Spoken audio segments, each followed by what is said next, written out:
Espero que tengamos buen sonido. Si tienen algún tema de que algo no se escucha o algo, me lo hacen saber por mensaje para intentar resolver.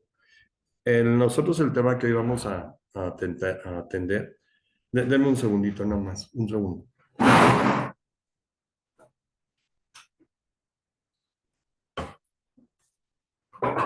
Ya, sentí el cuarto oscuro.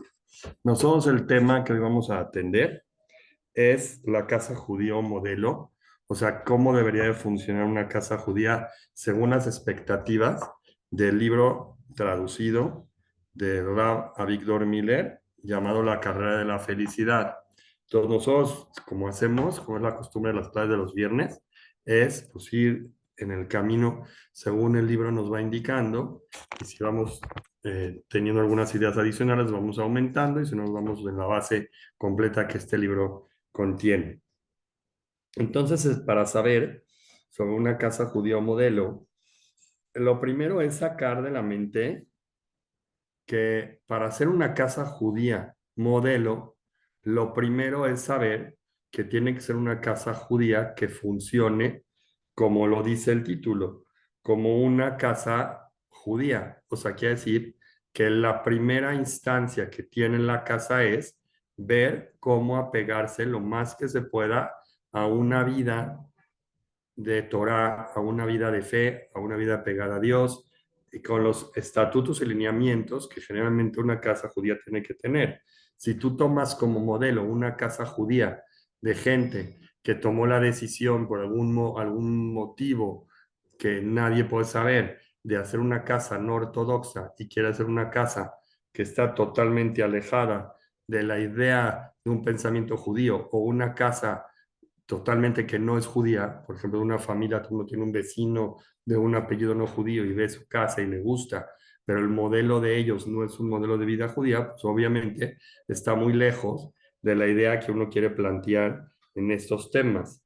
Y entonces, porque tomar esas ideas de esas casas como ideales y como principios, pues no corresponden al plano, al propósito que una casa judío está persiguiendo.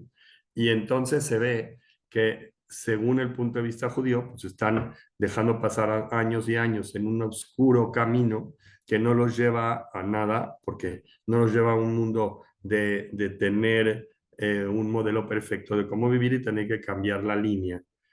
El mejor de todos los modelos para pensar en él, como primera instancia, como hogar judío, pues la mejor idea es pensar que un hogar judío no es un palacio residencial y tampoco una casa real así que está manejado por reyes de los diferentes gobiernos. O sea, el inicio de una casa judía, donde comenzó el plan de una formación de cómo hacer una casa en base a los valores, inició en una tienda, no inició en el palacio de un rey, inició en la tienda donde vivía Abraham y Sara, que son los iniciadores del pueblo judío, que son el padre de todo nuestro pueblo. Cuando tú recuerdas en la tefilá a los Abot son nuestros padres, y a nuestras Imaot, a nuestras matriarcas, estás recordando desde Abraham y de Sara, que son el inicio de todo. Esta casa donde ellos vivían, esta tienda, por decir, que ellos habitaban en el desierto, era un lugar donde, como atestigua la Torá, estaba la Shejina presente. ¿Qué es la Shejina? La presencia de vida divina presente en ese hogar. Quiere decir que el primer escalón para poder tener un pensamiento de una casa judía es tener una casa donde se pueda contar que está la Shejina viviendo en ella. Que así es, ese es el punto principal. Tener en mente que nosotros queremos que la Shejina habite en nuestro hogar como era en la tienda de Abraham y Sara. Abraham, obviamente, pues ellos fueron extremistas en la hospitalidad que tenía que ver con los viajeros, y ese es el punto determinante que mostraba cómo era Abraham. Él abría la tienda a todos lados para que los viajeros entraran, y así utilizaba esa visita de los viajeros que entraban de manera tal que enseñaba el servicio divino, el servicio a Dios, inclusive en asuntos materiales, y lo enseñaba que tenía que ser a la hora de servir a Dios, tenía que ser con devoción, con ganas, con ánimo. Todo lo que uno hace por servirlo, lo tiene que hacer con la mayor cantidad de ganas posible porque sabe que está sirviendo al Rey de Reyes. Ellos hicieron todo con un cuidado increíble. Crearon un lugar que, aunque sea, era una tienda, pero un lugar tan bello que Dios llegó a declarar sobre él que él estaba en un lugar que era un lugar tan cómodo para habitar. O sea, imagínense que él decía, este lugar es más cómodo, una casa, una tienda de campaña, que todo el espacio del universo. ¿Por qué? Porque es un lugar donde se invita a que venga la presencia divina dentro de ella. Y aunque era un pequeño territorio para el ojo humano, decías, ¿cómo tú puedes comparar que Dios estaba habitando en un espacio? Por decir, ¿no? O sea, obviamente Dios está en todos los lugares, pero la Shejinah, la fortaleza, la santidad de lo que representa tener a Dios en casa, en una casa de espacio tan pequeña, ¿cómo puede ser posible que prefiera estar en un lugar de esa magnitud y de ese tamaño antes que pensar habitar en todo un universo? Quiere decir que inclusive que es un lugar donde no tenía ni techo, no tenía vigas, no tenía piso, pero y era suficientemente pequeña para poderse llevar y transportar de un lugar a otro en el desierto, eso no importaba, porque lo que importa es la forma que se vive en el interior de esa casa, cómo se respira el pegado a Dios dentro de ese hogar. Abraham y Sara vivieron de una manera tan noble y tan perfecta que ellos transforman una pequeña tienda en la casa perfecta para que en ella habite la presencia divina. Entonces, el primer mensaje que tenemos que tener en mente es eso. Nosotros, sin importar el espacio de nuestro hogar, tendríamos que tener en mente que el espacio tiene que ser un lugar, un territorio digno para que en él exista la Shejinah o la presencia divina. Em, si un hombre y una mujer tuvieran que tener una prueba en su vida para ver si realmente son gente que tiene méritos y son gente meritoria de recompensa y del abrazo de Hashem, la primera cosa que tendrían que probar es ver si tienen la Shejinah habitando entre ellos. Cuando un hombre y una mujer están unidos en un servicio al Creador y ambos tienen en la mente que yo tengo que buscar el servicio divino de lo mejor que pueda, entonces ellos van a intentar vivir de la manera noble y de la manera generosa y la manera de respeto necesaria para poder lograr este objetivo. Cuando ellos realmente hacen una casa donde se puede respirar esta nobleza, esta generosidad y etcétera, y este respeto, como lo dijimos, entonces están ocasionando que la Shejinah, o sea, la presencia de Hashem, descienda del cielo del universo, por decir, de su espacio galáctico donde debería estar, que es un lugar muy cómodo, y se convierta ahora en parte de la unión de esa casa. Quiere decir que esa casa ya es formadora ahora de tres socios. Serían el hombre y la mujer que habitan ahí, pero como la forma de entre ellos es muy indicada y muy correcta con respecto a los principios de ser una buena persona, según como la Torah lo indica, entonces eso genera que la Torah, que la Shejinah, perdón, se una a ellos y es una casa formada por tres. Y esto es lo que fue ejemplificado por Abraham y Sara, que ellos tenían el nivel mayor para lograr este objetivo que la humanidad ha presentado en la historia. Es la pareja que excelsa, que deberíamos de tomar como modelo para entender que la Shejinah reposa en esa casa. Ellos son ese ejemplo. Aunque no tenemos muy a detalle escrito la forma interna, cómo vivían muchas cosas, pero los pocos ejemplos que nosotros podemos llegar a captar con su profundidad en todos los midrashim, en las historias que trae el Humash, en todo lo que nos expresa la Gemara y toda la Torah oral, de ahí tenemos que aprender la conducta de una casa modelo. Ellos no fueron grandes porque fueron los progenitores de Israel. Tú dirías, bueno, pues ¿de quién estás hablando? De los patriarcas, el inicio de una nación. O sea, obviamente son los primeros que están ahí, pero su grandeza no radica en eso, no radica en que son el inicio de la nación. Ellos se volvieron progenitores de Israel y por eso tuvieron este mérito, porque fueron hombres grandes. No su grandeza era causa, sino el hecho que ellos, su comportamiento era grande, los llevó a ser los progenitores de gente tan grande y de un pueblo digno que tienen que respetar, ir detrás de ver cómo cumplir la palabra de Dios. Eso es lo que a ellos los hizo dignos, su grandeza como personas. ¿Y eso por qué los hace más grandes? Porque ellos no tuvieron a ningún maestro detrás para que les venga a enseñar exactamente cuáles son las normas de conducta que tenían que hacer para que Hashem esté contento con ellos. Pues ellos repentinamente, sin que nadie les venga a decir nada, eligieron a Dios el verdadero como el Dios único en el mundo y dijeron, este es, porque es Dios verdadero, ya lo comprobamos, ya lo vimos, no es un ídolo, no es una estatua, no hay que rezar de forma parcial, no tiene una figura. Ellos entendieron que solamente puede haber un Dios único que es Boreolam y es el que hay que obedecer. Y empezaron a buscar cuáles son los caminos que Dios quiere y empezaron a investigar a fondo sobre esto según todas las herramientas que tenían. Y lo más increíble es que lo hicieron por su propia voluntad.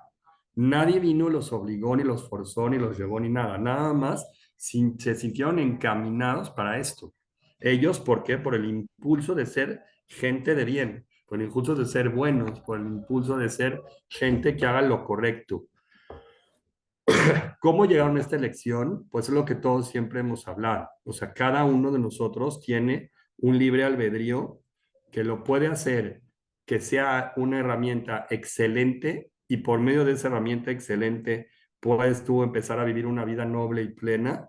Y eso fue lo que ellos hicieron. Aprovecharon ese libre albedrío para eso, para tener una voluntad de una vida inigualable que cualquier familia de su época tendría que haber envidiado.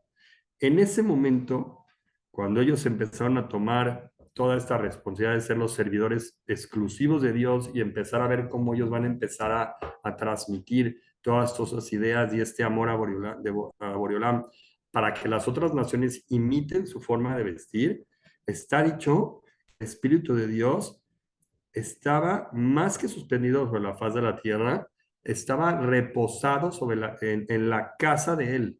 O sea, no es que estaba todo el Espíritu de Dios, estaba flotando por todas las áreas del planeta, aunque obviamente ya lo dijimos, que Dios se encuentra en todos los lugares y no tiene una limitante, pero se entiende que él reposaba y vivía en la casa de Abraham Avinu por ser que era el mejor lugar para estar para la Shejinah. Esa es la primera base para que uno entienda dónde es el inicio de las casas. El inicio de una casa judía es utilizar tu libre albedrío de manera tal que puedas vivir con una vida de nobleza, que Hashem esté orgulloso de tu casa y quiera ser parte de la formación de ella. Ahora, pasando a otro punto, los mismos Jajamim que hablan de todas estas críticas o estos temas sobre las casas, ellos dicen que recuerdan que antes del Bet HaMikdash había un pequeño Mikdash que se llevaba de un lugar a otro en el desierto. Este pequeño Mikdash, en su tiempo en el desierto, tenía el nombre de un Mishkan. Así es lo que se llamaba. Se puede traducir como es un pequeño santuario donde Hashem reposaba en él. Y este Mishkan, lo que pretendía hacer ahora, que ya el pueblo creció, ya era grande, ya había más gente y todos son descendientes de Abraham Avinu, de alguna forma ahora a nivel pueblo tenía que imitar los valores que estaban presentes en casa de los patriarcas. Esa es la idea que explica el Ramban al final del libro de Bereshit, que todo el Mishkan estaba constituido y armado en base al pensamiento de la casa de Abraham Avinu. Esa era una idea que tenía así, como ellos hacían ofrendas y hacían recibimientos y prendían una menorá y todo el respeto y el cabo de la nobleza que se respiraba ahí. Tenía que ser exactamente el sentimiento que se podía respirar en la casa de Abraham, que es el origen. Escribe al final, perdón, el Ramban, cuando habló de este tema del Mishkan, que después de que los patriarcas murieron, pues la Shejinah como que quedó ahora donde me voy a establecer. Pues ya Ya no está la casa de Abraham, ya no está la casa de Isaac, la casa de Jacob. Ahora qué, ¿en qué casa se va a establecer? ¿Dónde se va a meter? Pues entonces los israelitas del pueblo, tuvieron entonces que regresar ese estatus de los patriarcas, formando una casa donde la Shejina pueda reposar. Y por eso es que se tiene que construir un Mishkan en el desierto, para que la Shejina ahora siga perteneciendo y formando parte de toda la descendencia de Abraham. Porque si no, lo que haría sería que rebote esa Shejina, digamos, ahorita está reposando en casa de Abraham, se pasa a casa de Isaac, que es todo el pueblo, se pasa a casa de Jacob, que es todo el pueblo empieza a crecer, sale y ya está en Egipto. Ahora qué, ¿cómo hacemos para retomar la vivencia de la Shejina, que viva en nuestra casa, no que esté en todas las áreas, sino que sea parte del hogar del pueblo de Israel? Entonces la idea principal estaba basada en el Mishkan del desierto. Y esa es una casa representativa de la casa de los Sabot, que fue formada en el desierto. Y así el plan era regresar el nivel de los patriarcas a toda la comunidad. Primero ellos tuvieron que convertirse en una nación de millones, que era la primera escala. Luego tuvieron que atestiguar todos los grandes milagros estupendos que Dios les hizo para que puedan salir de Egipto y para que puedan estar en el desierto y habitar ahí todo. Tenían que ellos valorar realmente todas las cosas grandes que Dios les hacía y ser testigos de todo ello. Tenían que aprender a voltear a ver el cielo y la tierra, cómo estaba frente a ellos, para enseñar a ver la grandeza en todos los espacios del mundo. Vieron la partición, obviamente, del Mar Rojo y pasaron a través de él. Vieron cómo el Mar Rojo se tragaba a sus enemigos a la hora de escapar. Se pararon enfrente de Ar-Sinai. Cuando ya pusieron todas estas cosas en su mente y en su cabeza, dijeron, nosotros no podemos permitir que la Shejina no repose entre nosotros. Y fue cuando Hashem ordenó que hagan un Mishkan, porque ellos ya estaban listos para entender a quién estaban haciendo reposar entre ellos. Alguien que dio tanto por una nación que estaba en crisis. O sea, Boreolama atendió de manera directa a la nación, los sacó a la libertad, se hizo de ellos como su pueblo preferido. Entonces los hizo, los quiso, los ayudó, les hizo milagros. Entonces él, ahora, dando la orden de hacer un Mishkan, es, hagan un Mishkan para que yo, porque dice, de Azul y Mikdash, de Shahanti Betoham, para que yo pueda vivir entre ustedes. ¿Qué quiere decir? Que pueda yo seguir habitando ahí, porque ya me hice una casa y ahora yo soy parte de los habitantes que vive en ese lugar, en el espacio donde están ustedes, como existía en los tiempos de los patriarcas. Así como ya dijimos que Abraham y Sara, con su propia mente y su propio libre albedrío, ellos construyeron una casa de una nobleza increíble que seguramente en aspectos históricos difícilmente vamos a encontrar una cosa similar. Pues sus hijos, ya dijimos, porque también la Shekhinah reposó, casa de Isaac, y sus nietos también emularon esto, y por ello entonces fue la idea de hacer un santuario que esté en honor de las casas de los patriarcas, no nomás de la casa de Abraham, sino de cada uno de ellos, de sus descendencias. Entonces, nueva idea es que uno, cuando logre hacer una casa que esté formada por medio de nobleza, y de las cosas claras que hay que hacer como Dios manda, uno tiene que procurar que esa Shejinah se pase a su próxima generación y que en casa de sus hijos también repose la Shejinah y que en casa de sus nietos también. No puede uno darse el derecho y el goce de permitir que sus hijos, cuando salgan al camino y creen sus propias vidas, se liberen de la nobleza y perfección que en la casa se intentó meter para que la Shejinah habite en ella. No se puede permitir que los hijos lleguen a niveles de libertinaje tal que crean que están viviendo una vida libre, de libre pensamiento, y eso lo que hace sin querer es alejar a la Shejinah, porque se alejan del pensamiento correcto de lo que Dios quiere de un pueblo. Uno tiene que hacer casas, tiene que ser, su casa tiene que ser no nada más el espacio donde la Shejinah habite, sino que también tiene que ser formadora de casas que vengan después de su casa donde también la Shejina habite cómodamente. Esa es una de las misiones que cada uno tiene que tratar de generar en su hogar. Por eso es muy valioso para nosotros que nosotros estudiemos en casa Torah.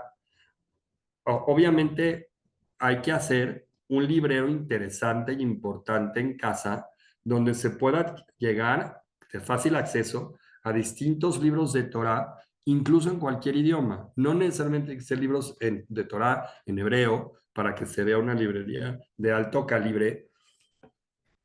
Tiene que ser donde haya suficientes libros a todos los niveles, donde puedan llegar los hijos, los nietos, cualquier miembro de la casa de manera fácil a poder tomar de esos libros y estudiar Torah en tu casa a la hora que ellos quieran. Y no te enojes si te dejan los libros regados en tu casa, porque es una bendición que vienen y los toman. O sea, la tristeza es que hoy en día los libreros están hechos como un espacio decorativo. En primera, los quieren desaparecer de la industria y nos usan como si fueran muebles para un aparato de televisión que tiene que ocupar todo un salón.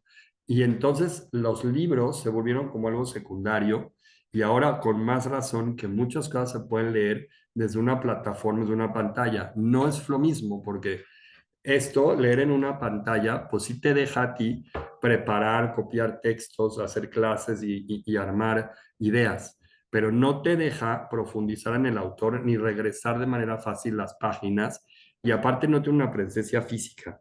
Entonces es muy importante que el centro de la casa sea un librero. Es una de las cosas que uno tiene que desear y tener, porque eso es meter Torah en casa y no nada más meter la imagen, es estudiar en casa, que sea algo común, que la gente de la casa se le vea estudiando las cosas de los libros que se contienen ahí y así se valora cada detalle de información que tiene la Torá en cualquiera de los temas que ésta constituye. O sea, ya sean temas de leyes, o sea, ya sean temas sobre alimentos o cualquier cosa que la Torá te puede llegar a guiar, vale muchísimo la pena llegar y tomar eso para que de esa manera la persona pueda llegar a formar un hogar como Dios quiere. Todo lo que Abraham y Sara hicieron, obviamente fue clasificado como algo santo de santos, porque ellos todo el tiempo estaban caminando para hacer la voluntad de Hashem que ellos eligieron, que es la forma correcta de hacer un servicio valioso en esta vida. Y ellos fueron leales a esa voluntad. Y ellos estaban unidos a este ideal al 100%. Entonces ellos hicieron un modelo de una casa judía.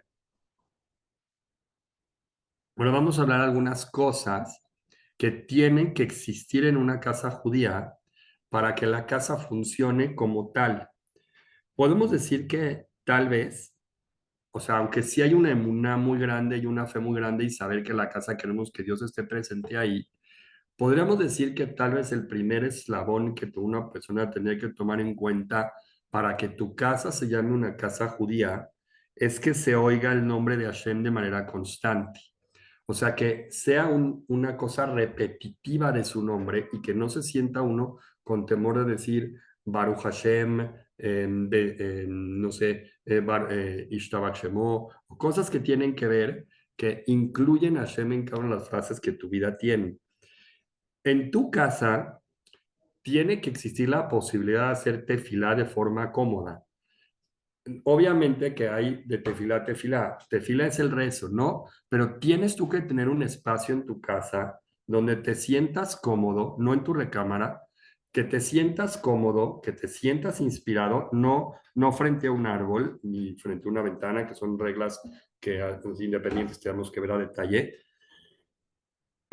perdón, un lugar que sea un santuario especial para que yo pueda llamar que mi casa de rezos es mi casa. Aunque yo no es el lugar indicado para rezar, pero es muy importante tener un espacio donde yo pueda rezar y hablar con Dios ahí. Y cada uno de los miembros de mi casa lo puedan hacer con confianza y tranquilidad, que puedan estar cómodos ahí. Entonces hay que ver en la casa que existe espacios para rezar. Porque él, Hashem mismo dijo, lo trae en la Gemara de Sukkah, si tú vienes a mi casa, yo iré a la tuya. Si la persona constantemente, cuando tiene posibilidades, y entiende la responsabilidad que tiene, va a un Beta Knesset a rezarle a Hashem y a hablar con él y a platicar con él y a pedir sus necesidades y a alabar su grandeza, asiste a una sinagoga, que es donde es el lugar así. Imaginen que él va a la casa de Boriolam y está ahí presente. Entonces Hashem dice, es que esta persona vino a verme, vino a mi casa, o sea, vino a acompañarme, vino a ver, a rezarme, a pedir. Lo mínimo que yo tendría que hacer sería yo acompañarlo de regreso.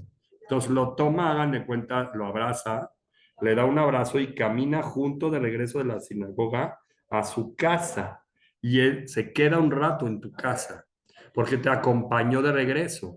Entonces, de ida, pues llegaste a su casa y de regreso él viene contigo a la tuya. Entonces, ¿qué mejor? Traes a Boreolama a tu casa por ir a su casa. Entonces, es muy importante saber atender a la casa de Dios para que Él sepa que lo queremos en nuestra casa, que es bienvenido. Igualmente los niños dicen, ellos van a decir, ¿cómo puede ser que, o sea, están niños pequeños en casa, ¿no? Y el papá de repente, pues, destinó un horario para ir a un Beta Knesset, ir a casa de Boriolam. ¿Para qué? Pues tú entiendes que Beta Knesset no es una casa de rezo. Pero, ¿qué tal si los niños, en vez de llamar al Beta Knesset, lo llaman Beta Midrash y entienden que el niño dice, y hacen preguntas en casa que dicen, ¿cómo es posible que mi papá no haya regresado hasta ahora?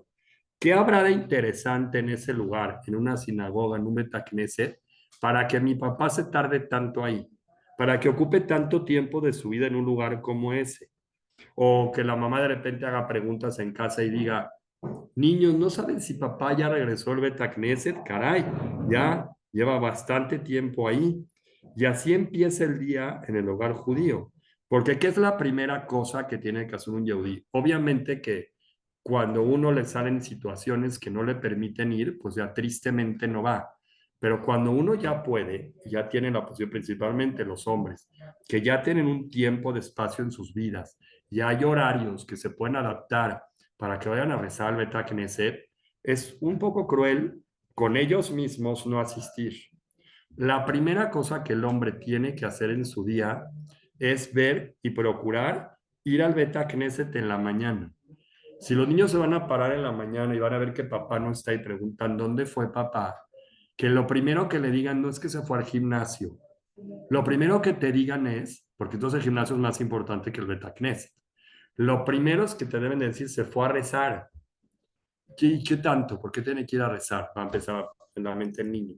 Porque lo más importante que hay es comunicarte con tu creador antes de empezar tu día. Es lo primero que tiene que pasar por tu cerebro. Para tener un día pleno, un día dichoso, un día completo, necesitas tener a tu creador en tu cabeza para poder empezar. Entonces empieza tu día asistiendo al Beta Knesset, a la sinagoga. Un rato vas, ves, escuchas Batefilá, escuchas un Sefer Torah, ves a la gente ponerse el tefilín. O sea, haces un espacio y visitaste la casa de Dios. Eso es el símbolo que el papá tendría que hacer cuando se va. Y en mi casa, entonces, ¿quién es el modelo de que en mi casa tiene que haber un rezo?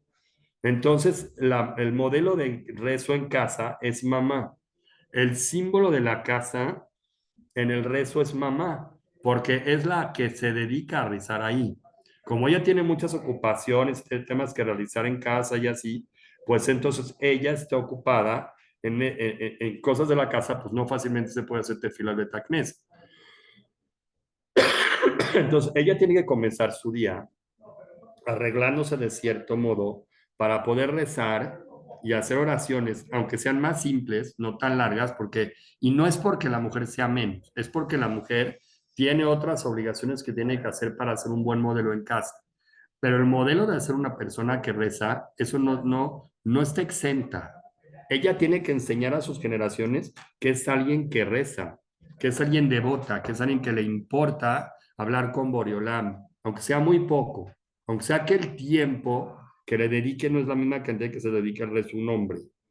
Entonces, inclusive los rezos de las mujeres muchas veces son más completos que los de los hombres por la forma en que rezan, porque ellas meten más sentimiento, más corazón, hablan de corazón lo que necesitan, expresan sus necesidades de otra forma. Los hombres a veces vienen de manera más automática al rezo.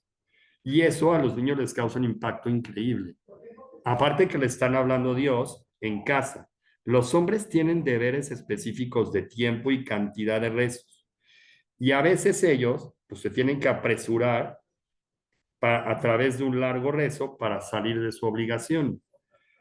Cualquier rezo que la mamá judía dice, siempre es un rezo de corazón, porque no está impuesto como el rezo que tienen que hacer el hombre. De los 3 rezos del día, obviamente queda la J también en el tema si las mujeres están obligadas o no a hacerlo, pero aunque sea así, las obligaciones de rezo de las mujeres no son tan extensas como las tienen los hombres. Entonces, cuando una mujer va a rezar, generalmente lo va a hacer no por la obligación que tiene que venir a cumplir con su rezo diario, sino por el corazón se lo dicta, le dice que tiene que hacer y pedir. Entonces, cada página que a una mujer da vuelta en su libro es una súplica para Boreolam de lo que su corazón le dice que pida. Y ella encuentra un rezo para cada tema que está pasando en casa. Por ejemplo, cuando se le... Y de esa forma expresa los sentimientos de cada miembro de la familia. Aparte, si tú checas los libros y los rezos que están establecidos por los jajamim, vas a encontrar rezos tan variados. Por ejemplo, existen rezos para poderte levantar de la cama. Existen rezos inclusive para ir a la cama. Inclusive rezos también para cuando alguien no está bien o en una situación médica o para que el hijo, por ejemplo, permanezca en el camino correcto y no se desvíe.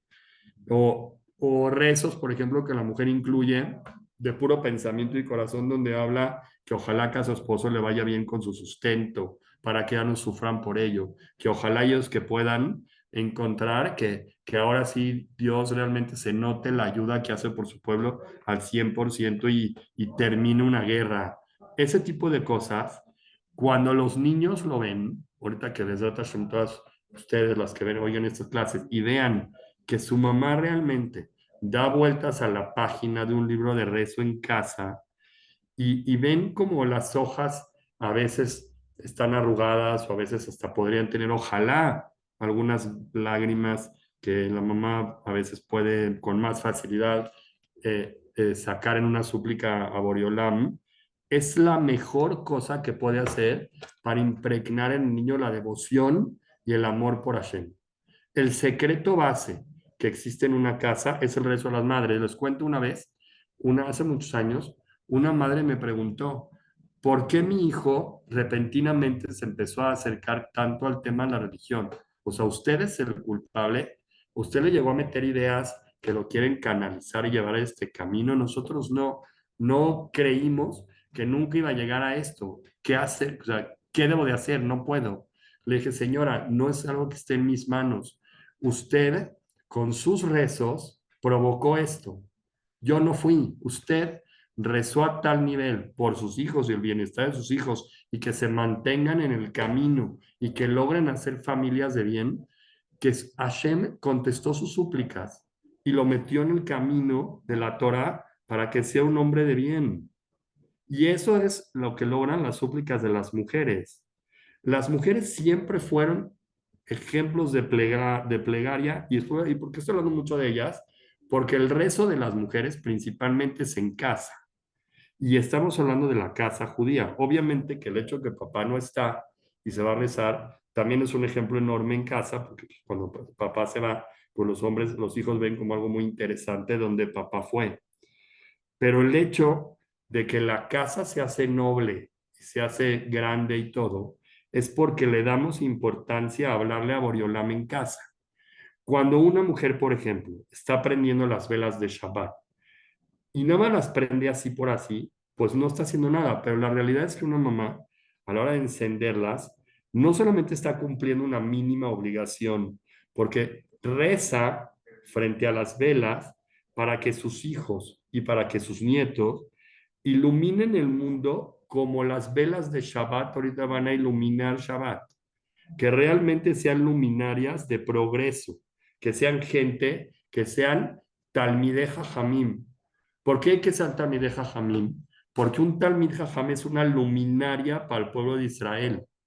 Es alguien que está ahí para iluminar a nuestro pueblo. Imagínense tú frente a las luminarias le dices, haz de mis hijos grandes sabios estudiosos de la Torá, o haz de mis hijos hombres justos, tzadikim, que vayan por un camino correcto y que mis hijas sean meritorias para casarse con judíos buenos, que sean cuidadosos en el cumplimiento de las mitzvot, que las amen realmente para que ambos cumplan su objetivo de traer a la Shejinah a sus hogares.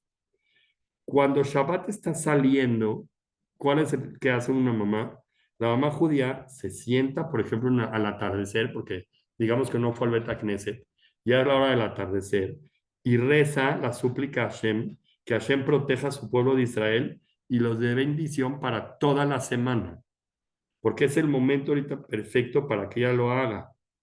El hombre, pues se dirige al Bet Knesset, va y él reza en un lenguaje sagrado. Él toma el libro y empieza a leer en hebreo todo lo que la tefilá viene en el orden que la tefilá lo indica para ir cumpliendo el rezo como fue establecido. Pero el rezo de la mujer no es obligatorio hacerse en todos los sentidos como el rezo fue establecido. Ellas generalmente lo hablan en un lenguaje de corazón, en su propio idioma. Y eso es mucha diferencia. O sea, una hija que presencia eso, pues va a percibir la cercanía de Dios en su casa. Va a saber que para su mamá es importante hablar con Dios. Va a saber que es algo. Entonces, ¿qué se obtiene en resumen de hacer todo esto? Hiciste tu casa una casa de tefilá, una casa de oración. Y eso te hace una casa de bendición, porque es una casa donde se puede orar, donde la palabra de Hashem tiene un valor, que estamos trabajando para que se entienda que queremos eso. Todos los hogares judíos en tiempos antiguos, ellos, los niños, básicamente, que formaban en estos hogares parte de la familia, no sé qué pasó, pero se les pedía, y por eso ahorita tristemente, pues muchos no se han acostumbrado, se lo dicen como si fuera una cosa de misterio, a decir las bendiciones en voz alta. Y cuando decía una bendición, por ejemplo, tú vas a tomar un vaso, yo te no dije la veraja porque ya había dicho antes de ustedes, de mi shiur, pero vas a tomar un vaso con agua y dices la veraja de Sheakol Nihiyabit Baro en voz alta, provocas que todos los que están alrededor contesten amén a tu veraja. Y eso hace, amén es que así sea, que la palabra de Boriolam haga que todo sea bendito, porque tú dijiste la veraja en voz alta. ¿Y qué hacían los niños o a la hora de la comida cuando empezaron a darle valor a que la comida, por ejemplo, venía acompañada de un pedazo de pan?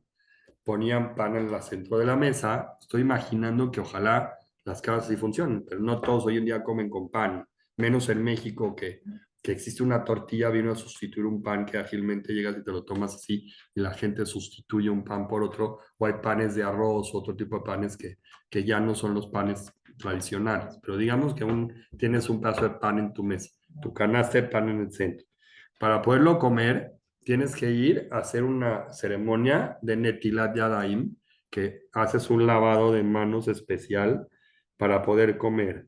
Y las manos, y las madres, perdón, supervisan la forma en que los niños hacían esta ceremonia de Netilat Yadayim y cómo cada niño pronunciaba las bendiciones en voz alta. Decían, imagínense cada hijo, al Netilat Yadayim, y levantan las manos en su verajá, ¿no? Y cada palabra escuchada por todos los demás miembros de la casa que estaban ahí y nadie hacía trampa. Luego venían a la mesa y cada uno decía la verajá, tomaba su pan, Baruch atah Hashem Elokeinu melech haolam, hamotzi lechem min haaretz, y levantaban el pan, comían su pedazo de pan y esas palabras, es decir, bendiciones, tú, tu subconsciente automáticamente empieza a relacionar a Boreolam en todo lo que está encerrando tu entorno.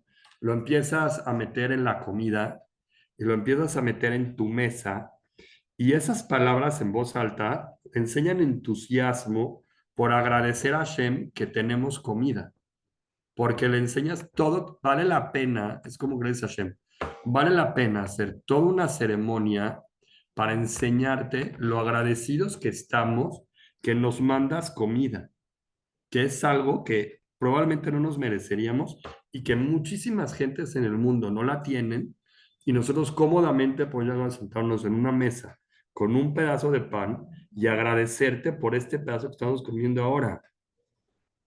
¿Por qué dije los tiempos de antes? Porque en los tiempos de antes no había mucha comida en abundancia como en muchas casas hoy en día puedes encontrar que hay una variedad inmensa de platillos. Ellos con trabajo tenían pan, porque no era la misma eh, promoción que había hoy, la facilidad para poder adquirir en cualquier casa cosas. Los ricos tenían pan, así estaba escrito que ellos tenían pan y los pobres difícilmente tenían leche, o sea, no era fácil. Entonces, ese tipo de ceremonias alimentan mucho más que el pan.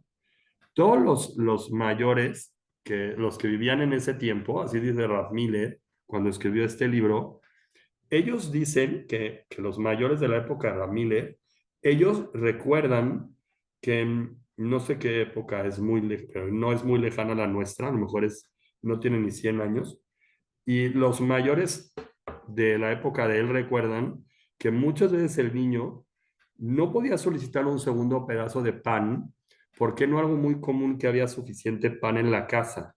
Pero igual así, estaban agradecidos por el pedazo de pan que les tocó comer y por eso dijeron verajá. Ellos, eh, perdón, estaban alegres, pero no porque tenían pan en el estómago, porque tenían el espíritu lleno de poder haber agradecido por la cantidad de comida que tenían en su mesa y no dejaban de decir gracias por ello. Estaban agradecidos por los pedacitos de pan que Hashem les otorgó ese día. O sea, nosotros, si fuera que podemos bendecir a Boreolán por la cantidad que tenemos, o sea, pensemos un poco en nuestras casas.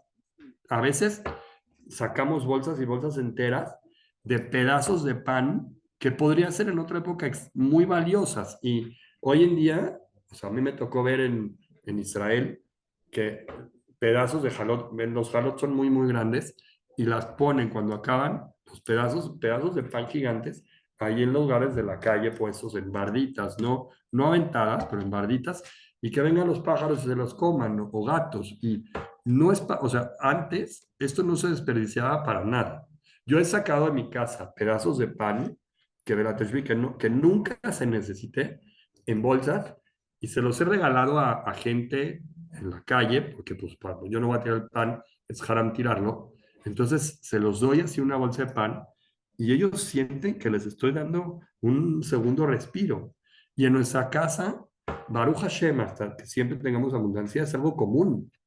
O sea, que no se va a acabar el pan y que van a sobrar pedazos y que se tocaron. Y estas gentes sabían agradecer por los pedacitos de pan que Hashem les otorgaba cada día. Y eso era muy, muy grande. Se sentaban al lado de su mesa como si fueran ellos Koanim Gedolim alrededor, o sea, Koanim en el Mizbeach, a comer del pan, de un pan sagrado, porque le agradecieron a Boreolán por la comida que llevaban a sus bocas. Cuentan en la Gemara que había un rab llamado Rabbi Hanan y otro rab llamado Resh Lakish, que ellos una vez compararon la mesa judía con el altar santo, el altar del Mishkan. Entonces, por lo tanto, a los niños inquietos no se les permitía sentarse a la mesa porque es igual que un Mishkan. Y así lo sostenían. Y su mamá los obligaba a retirarse con advertencias de la mesa, que si se sientan en una mesa con falta de respeto se van a tener que ir porque la mesa es sagrada. Y ese es uno de los motivos por cual tiene que haber salero en la mesa. Porque como es el Mishkan, entonces nunca faltaba melaj en el Mishkan, entonces tiene que haber un salero a la hora de que se come. Ellos se sentaban alrededor de la mesa y agradecían a Boreolam después de comer. El papá tomaba un gran libro, un sidur especial que usaba en honor de estas ocasiones. Y aunque todos ya sabían el Birkat Hamazon de memoria, porque era una cosa que se recitaba todos los días, el papá tomaba una vasija con un vaso y vertía en sus dedos, cumpliendo una mitzvah que se llama Maima Haronim Jobam, que es lavarse la parte de los dedos, es como esta sección así, de esta parte, después de terminar, para poder recitar el Birkat Hamazon, y aunque todos ya lo conocen, pero el papá lo entonaba en nombre de todos los miembros de la familia. Y todos sentían que esa mesa era la mesa donde el creador del mundo estaba siendo servido, y era una mesa que tenía una increíble santidad. Eso es lo que sucedía y lo que se promueve a hacer. Tristemente hoy, incluso en las casas donde son gente temerosa de Dios, se ha descuidado tanto este tema de Birkat Amazon, lo hacen ver como si fuera que es algo pesado, cuando no lo es. Es una alabanza a Boreolam de cuatro frases que implican una mitzvah de la Torá. Y uno se le está agradeciendo a Hashem por el derecho que tuvimos ese pan acompañado de otros alimentos y que pudimos llevar a nuestra boca. Es un agradecimiento increíble. Eh, Hoy que se ven nuestras mesas, y es para reclamarme también a mí mismo, yo, de hecho, sí procuro impedir a la gente que se sienta en nuestras mesas. Lo que pasa es que a veces yo no puedo influenciar sobre todos, pero intento, cuando traigo gente que no está acostumbrada a estar en mi mesa, que traen costumbres de otros lados, y yo no promuevo eso, pero y se ha promovido también en muchos lugares, que la gente no venga a su mesa con su celular a comer.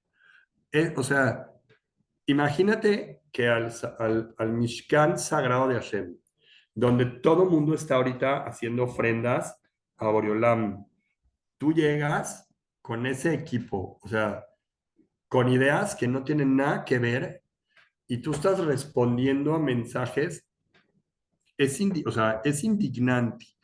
No nada más para la presencia de Boreolam, que pues ya la prueba está, y pues Él nos tiene toda la paciencia del mundo y nos va a dejar que nos equivoquemos hasta que nos demos cuenta del error, hasta que nos tengan la paciencia. Pero es indignante también para los que estamos en la mesa, o sea, estamos en un espacio que cuánto puede una comida normal. Yo no estoy hablando de Shabbat, solo en un día normal, una comida cualquiera. Es indignante tener que estar atenidos y amarrados a cualquier llamada telefónica o mensajes de videos, porque aparentemente se ve que la mesa donde estamos sentados con las otras personas se está tornando tan aburrida que si no fuera por el celular, la mesa no tendría un sentido, porque está tan padre lo que el celular enseña, que está mucho más interesante y mucho mejor que los que estamos sentados alrededor de la mesa podemos ofrecer.